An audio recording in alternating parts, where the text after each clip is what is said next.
Our news media landscape is dead. The media runs on trust, and everywhere you look, there's less and less of it to spread around. The cable news industry and national newspapers are out of touch, the local news is struggling to stay relevant, and the new media cares more about getting as many clicks as possible than reporting the truth. That's where we come in. We are imagining a better kind of news, one that focuses on the story behind the news. From national news to local news, we are going to focus on the history, the problems, and the possible solutions in the world around us. Come with me as we imagine better. My name is Mac Latimer, and this is Imagine Better. For the rest of the video, we're going to be taking you on a journey through our new venture, showcasing the storytelling format that we will use here at Imagine Better Media. But it's not just about us telling stories. We want you to be involved in the journey. Stick around with us until the end, where we'll tell you how you can contribute and join us in shaping the narrative. For this video, we are first going to go over the history of the media, then we'll talk about the problems with our current media today, and then finally, we will go over how Imagine Better is going to solve these problems. The history of the American news media could fill a full 4-year degree and several leather-bound books, so we're not going to cover the whole thing here. But what we are going to do is we're going to hit some highlights and divide American news media history into 4 parts.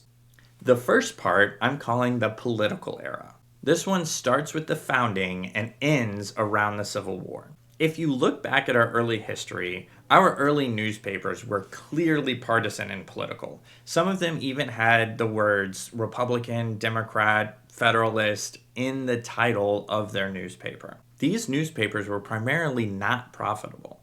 They were funded by parties, candidates, and sometimes even patrons. Yes, at this point, the world did have the printing press for a while, but the cost of printing, paper, and information were still way too high to make a paper even close to profitable.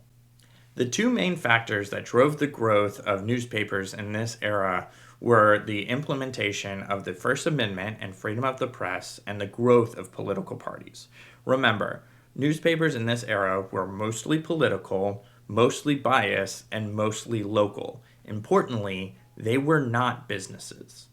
This leads us to our second era, the Investigative Era. This era started after the war and ended in 1920. It's not until after the Civil War that newspapers turned into profitable businesses. There were 3 big inventions that really allowed newspapers to cut costs and become profitable. The first invention was the steam rotary press, which both massively increased the amount of volume a newspaper could put out and also massively decreased the price of printing. The second invention was paper made from wood pulp. This drastically reduced the cost of paper, which was the #1 input into making these newspapers. The third invention was the telegram. This importantly drove down the time that it took for news to get from where the news was happening to where the news was being consumed. These 3 advancements created an explosion of new independent newspapers that were focused on the business of making news and creating profitable organizations. This time, many of the old newspapers from the previous era started converting to this new business model. So how did these new companies convince people to buy their papers over the established media? They broke the news. The investigative era was when breaking the story of a corruption scandal could really create a newspaper and put it on the map.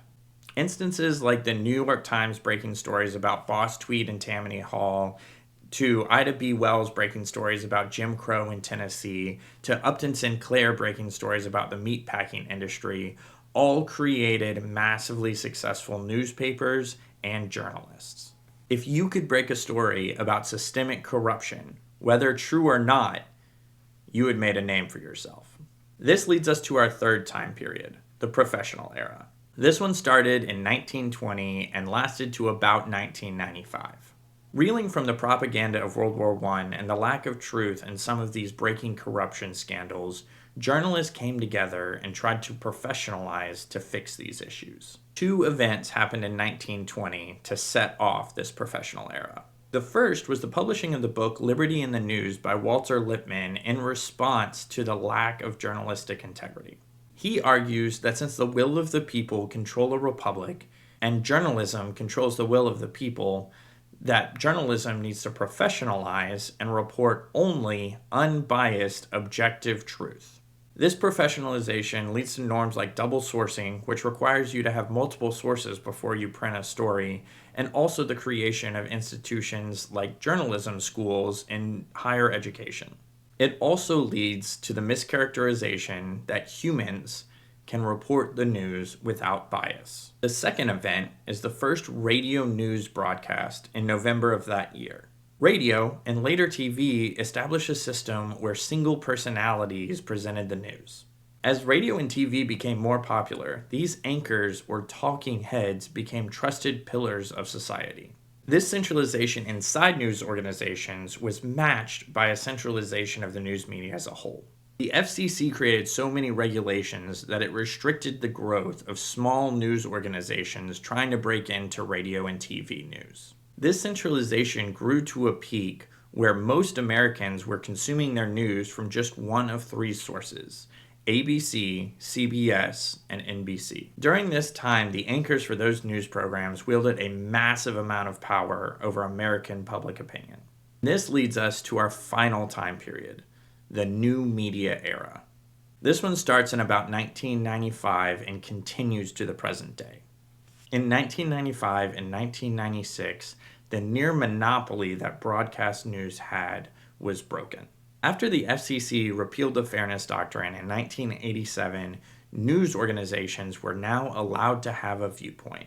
That, along with the explosion of the internet in the 90s, created a perfect storm for the creation of this new era. Between 1995 and 1996, three big organizations were founded that marked the beginning of this era. Two of those organizations were cable news with a viewpoint. One, MSNBC. The other, Fox News. The third organization was an internet company focused on breaking news, and that was the Drudge Report. From that point, the news rapidly decentralized, and today we have more options than we ever had in the history of this country. On one hand, that's great, and the national mainstream media can no longer block stories from being broken.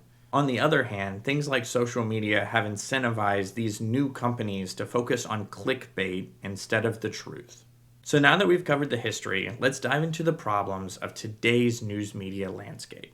The first big problem is that local news is dying.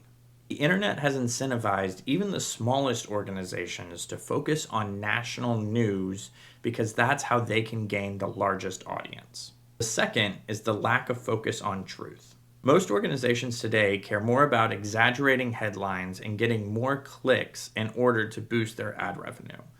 Social media and Google both incentivize this. The third problem is the pace. Focusing on breaking news and what's trending on social media pushes organizations to focus on just what's happening today and now, and not take a second and focus on the history that led us to these problems. The news has become surface level, with no deep dives exploring how we got here. Buzzwords and sound bites rule the day. The fourth is that we have entered a time where social media have become the new gatekeepers of what reaches you. If they don't like a story, they can kill it. So enough being negative. Let's dive into the solutions. The first solution we have is using personal networks to make local news both possible and profitable. Our local news coverage will bring the community to you. With live events, community groups, and meetups, we will be your source for interacting with your community.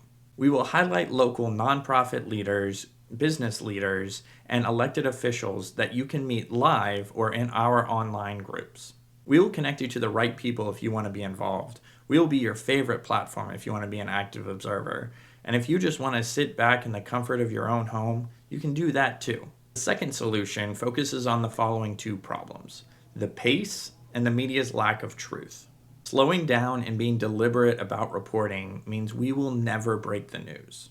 Still, it also means that we can do the work research the topics, and let the stories unfold before reporting on them. Long-form reporting allows us to move past the buzzwords and get into the nuance of how the world works. And yes, we are coming at the world from a conservative viewpoint. That doesn't mean that we're going to agree with every conservative pundit. What that means is that when we look at solutions, we are almost always going to come out on the side of increasing freedom. The third major solution is diversifying platforms. Of course, we will push our content on all major social media platforms to get it to as many people as possible. But we're not just stopping there. With live events and our own website, it's not going to be possible to cancel us. We're going to start off with 3 weekly shows. 1 to explore a federal issue, 1 to explore a state issue, and 1 to explore a local issue. Pretty soon, we'll start in-person events where we'll be interviewing community leaders and you can show up to meet them for yourself. Then finally, we'll add 2 more shows, 1 for business news and 1 for lifestyle news around the community.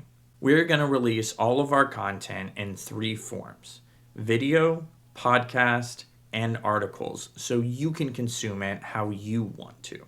Finally, we've gotten to that point. How can you get involved? If you've made it this far, first, thank you so much. The first thing you can do to support us is click the like and subscribe buttons on this video. Then you can go look us up on whatever your social media of choice is at Imagine Better Media and follow us in as many as you can. After that, please share with as many people as possible. Please share with your friends and your family, online and in person.